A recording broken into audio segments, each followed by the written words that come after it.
അദ്ധ്യായം 114. അന്നാസ്. മക്കയിൽ അവതരിച്ചത്. ജനങ്ങളുടെ രക്ഷിതാവും രാജാവും ആരാധ്യനുമായ അള്ളാഹുവോട് ശരണം തേടാൻ പഠിപ്പിച്ചിട്ടുള്ളതുകൊണ്ടാണ് ഈ അദ്ധ്യായത്തിന് ഇപ്രകാരം പേർ നൽകപ്പെട്ടത്. ബിസ്മില്ലാഹിർ റഹ്മാനിർ റഹീം. ഖുൽ അഊദു ബിറബ്ബിൻ നാസ്. പറയുക, മനുഷ്യരുടെ രക്ഷിതാവിനോട് ഞാൻ ശരണം തേടുന്നു.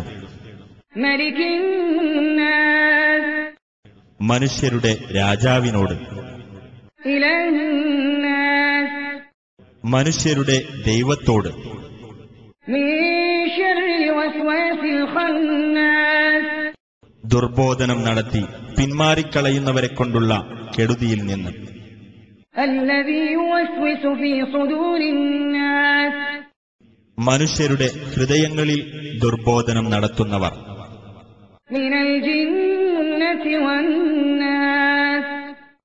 മനുഷ്യരിലും ജിന്നുകളിലും പെട്ടവർ.